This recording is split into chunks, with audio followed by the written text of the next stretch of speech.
പുതിയൊരു എപ്പിസോഡിലേക്ക് സ്വാഗതം. ഇന്ന് നമ്മളുടെ കൂടെ ഉള്ളത് ഞങ്ങൾക്കൊക്കെ വളരെ ഫെമിലിയറായിട്ട് അറിയുന്നൊരു വ്യക്തിത്വമാണ് പ്രശാന്ത് പങ്കൻ. നാട്ടുപൊലിമ പ്രശാന്ത് പങ്കൻ എന്നാണ് ഞങ്ങൾക്ക് വിളിക്കുക. നാവൂർ നാട്ടുപൊലിമ എന്ന നാടൻ പാട്ട് കലാസംഘം ഏകദേശം 10-20 വർഷത്തോളമായി എറണാകുളം പ്രാന്തപ്രദേശങ്ങളിലും പ്രവർത്തിക്കാൻ തുടങ്ങിയിട്ട്. കാഞ്ഞൂർ എന്നുള്ള ഒരു കൊച്ചു ഗ്രാമത്തിൽ നിന്നാണ് ഇവരുടെ തുടക്കം.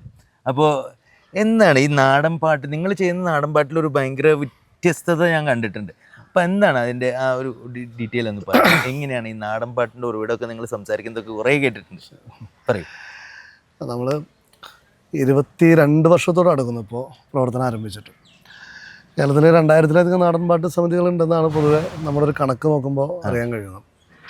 പറഞ്ഞ പോലെ തന്നെ ഓരോ സമിതികൾക്ക് അവരുടേതായ അവതരണ രീതികളുണ്ട്. പക്ഷെ ഞങ്ങൾ അതിൽ തുടർന്നൊരു കാര്യം, നാടൻ പാട്ടുകളെ പ്രചരിപ്പിക്കുന്നതിൻ്റെ ഭാഗമായി രംഗവേദികളെ എങ്ങനെ നന്നായി ഉപയോഗപ്പെടുത്താമെന്നുള്ളതാണ് ഞങ്ങളുടെ ലക്ഷ്യം.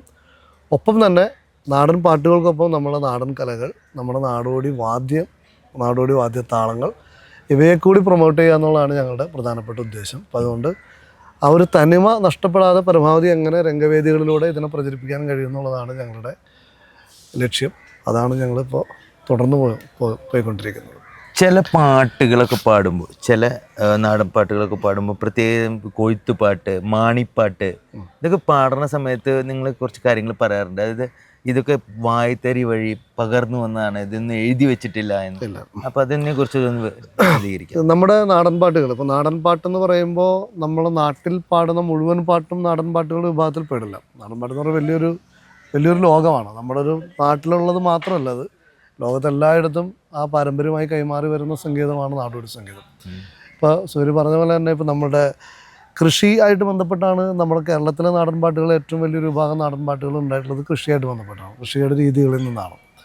ഒപ്പം തന്നെ അനുഷ്ഠാന കർമ്മങ്ങളുടെ ഭാഗമായി, ആചാരങ്ങളുടെ ഭാഗമായി, നേരം പോക്കിൻ്റെ ഭാഗമായി, പ്രതിഷേധം, പ്രതിരോധം, ഇതിൻ്റെയൊക്കെ ഭാഗമായിട്ടെല്ലാം നമുക്ക് ഓരോ തരത്തിലുള്ള പാട്ടുകൾ ഉണ്ടായിട്ടുണ്ട്.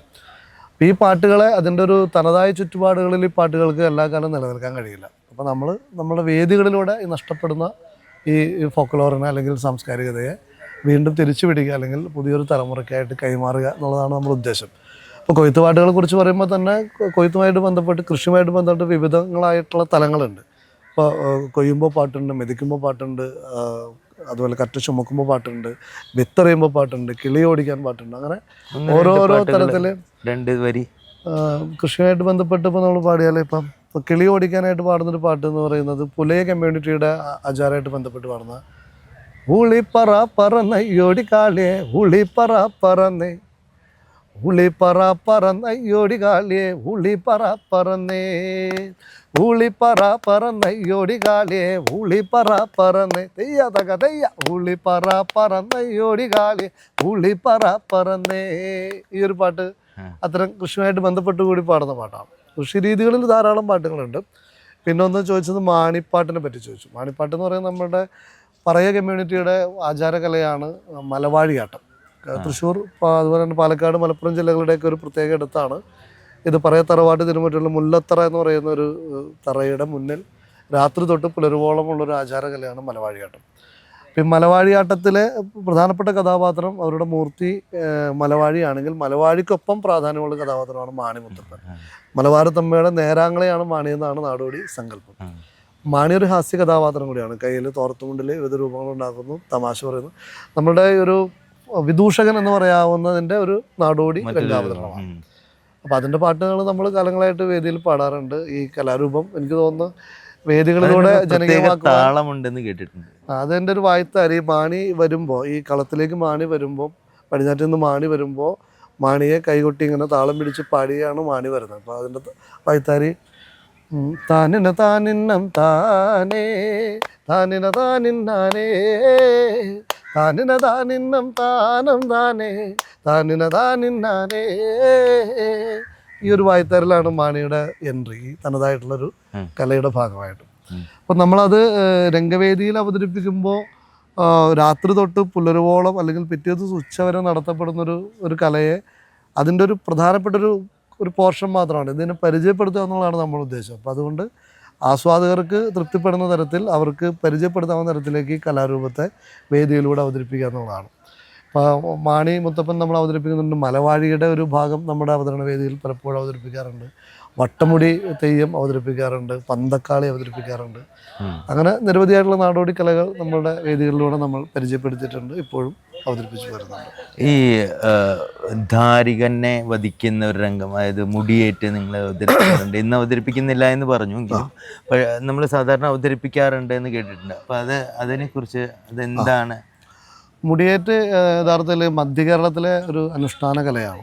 അത് ക്ഷേത്രത്തിനകത്ത് നടത്തപ്പെടുന്നൊരു അനുഷ്ഠാന കലയാണെങ്കിലും നാടോടി കലയുടെ വിഭാഗത്തിലാണ് മുടിയേറ്റ്. ഇപ്പോൾ കേരളത്തിൽ 5ഓളം വരുന്ന നാടോടി നാടകങ്ങളുണ്ട്. അപ്പോൾ അതിൽ നേരത്തെ പറഞ്ഞ മലവാഴിയാട്ടം കേരളത്തിലെ നാടോടി നാടകമാണ്. അതിൽ കാക്കരിശി നാടകം നാടോടി നാടകമാണ്. പൊറാട്ട് നാടകം, അല്ല നമ്മുടെ എറണാകുളം ജില്ലയിലെ ക്രിസ്തീയ വിഭാഗത്തിനുള്ള ചവിട്ട് നാടകം, വെള്ളരി നാടകം, ഇതുപോലെ മുടിയേറ്റ്, ഇതൊക്കെ നാടോടി നാടകങ്ങളിൽപ്പെട്ട വിഭാഗങ്ങളാണ്. അപ്പോൾ മുടിയേറ്റ് എന്ന് പറയുന്നത് ഇതുപോലെ തന്നെ രാത്രി തൊട്ട് പുലരുവോളം ക്ഷേത്രത്തിനകത്ത് നടത്തപ്പെടുന്ന ഒരു കലയാണ്. അല്ലെങ്കിൽ ദാരിക നിഗ്രഹമാണ് ഇതിൻ്റെ ഇതിവൃത്തം. കാളി ദാരികനെ നിഗ്രഹിക്കുന്നു, നന്മ പുനഃസൃഷ്ടിക്കുന്നു എന്നുള്ളതാണ് ഇതിൻ്റെ ഒരു നാടോടി സങ്കല്പം. അപ്പോൾ എനിക്ക് തോന്നുന്നു, എനിക്ക് നാട്ടുപൊലിമയല്ലാതെ മറ്റൊരു സംഘം ഇത് വേദിയിലൂടെ ഇത് അവതരിപ്പിച്ചിട്ടില്ല. പാരമ്പര്യ മുടിയേറ്റ് കലാകാരന്മാരെ സമീപിക്കുകയും നമ്മളിതിൻ്റെ പ്രചരണത്തിൻ്റെ ഭാഗമായിട്ട് ഇത് അവതരിപ്പിക്കുന്നു അവരോട് പറയുകയും അവരുടെ കൂടി ഒരു അനുമതി തേടിക്കൊണ്ടാണ് നമ്മളിത് വേദിയിലാക്കുന്നത്. നമ്മൾ അവതരിപ്പിക്കുമ്പോൾ ആ കാളി പുറപ്പാട് എന്ന് പറയുന്ന ഒരു ഭാഗമുണ്ട് മുടിയേറ്റിലെ പ്രധാനപ്പെട്ട. കാളി പോര് വിളിച്ച് ദാരിക നിഗ്രഹത്തിനായിട്ട് കടന്നു വരുന്ന രംഗമാണ് കാളി പുറപ്പാട്. നമ്മളതിൽ ചെണ്ടയുടെ താളത്തിൽ കൊമ്പ് വിളിച്ച് എങ്ങനെയാണോ ഒരു ക്ഷേത്ര പരിസരത്ത് മുടിയേറ്റ് അവതരിപ്പിക്കുന്നത് അതിൻ്റെ ഒരു പ്രതീതി സൃഷ്ടിച്ചുകൊണ്ട് മുടിയേറ്റ് എന്ന കലയെ അതറിയാത്ത ആളുകളിലേക്ക് എത്തിക്കുക എന്നുള്ളതാണ് ഉദ്ദേശിക്കുന്നത്. ഇപ്പോൾ കുറേ കാലമായിട്ട് ഇപ്പോൾ 2 വർഷത്തിനിടയിലായിട്ട് മുടിയേറ്റ് അവതരിപ്പിക്കുന്നത് ഏകദേശം ഒരു 10-18 വർഷത്തോളം നമ്മളുടെ വേദികളിൽ ഞങ്ങൾ മുടിയേറ്റ് അവതരിപ്പിച്ചിരുന്നു.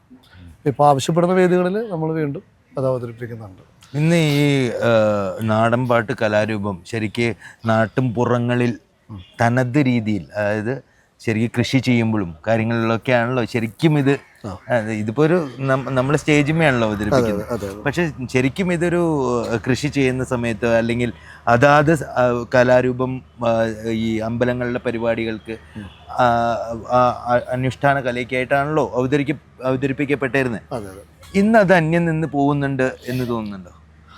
തീർച്ചയായിട്ടും. അത് ഈ ഫോക്ലോറിൻ്റെ ഒരു സ്വഭാവം, അതിന് നമ്മൾ ഗവേഷകർ പറയുന്നൊരു കാര്യം എന്ന് വെച്ചാൽ ഇതിന് സ്വാഭാവികമായ മാറ്റങ്ങൾ ഇതിനുണ്ടാവും. കാലാനുസൃത മാറ്റം ഉള്ളൊരു മേഖലയാണ് ഈ നാടോടി കല എന്ന് പറയുന്ന മേഖല.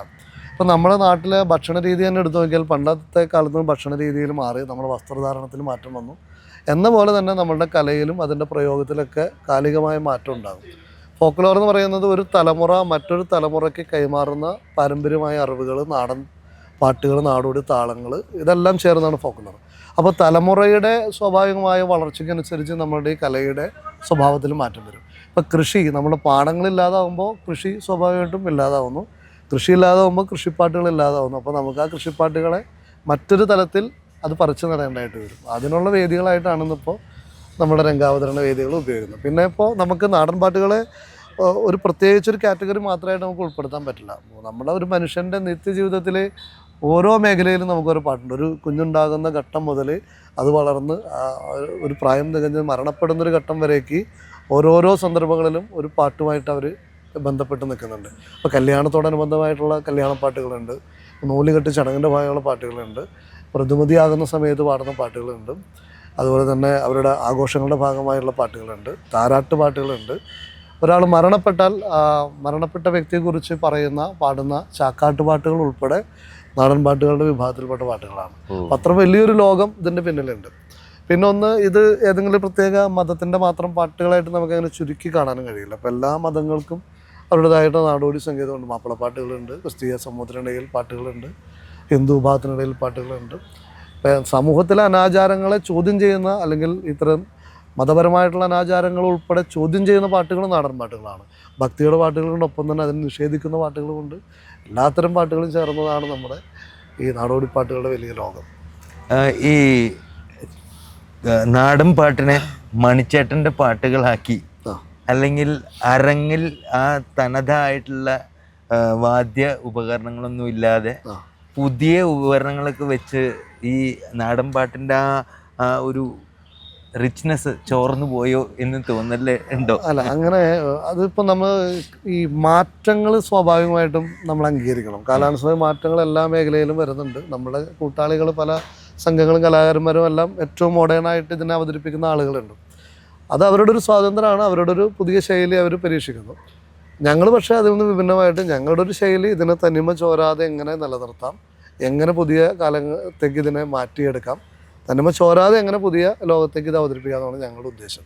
അപ്പോൾ അതിനകത്ത് ഞങ്ങൾ മുന്നോട്ട് വയ്ക്കുന്ന ഒരു ആശയം എന്ന് വെച്ചാൽ, ഇപ്പോൾ പൊതുവേ നാടൻ പാട്ട് സംഘങ്ങൾ പാട്ടുകളെ മാത്രമാണ് പ്രധാനമായിട്ട് എടുക്കുന്നുള്ളൂ, പാട്ടുകളെയും ഈ കലാരൂപത്തെ എടുക്കുന്നു. പക്ഷേ ഈ പാട്ടുകൾക്കൊപ്പം കലാരൂപങ്ങൾക്കൊപ്പം ഇതിൻ്റെ വാദ്യതാളത്തിന് വലിയ പ്രാധാന്യമുണ്ട്.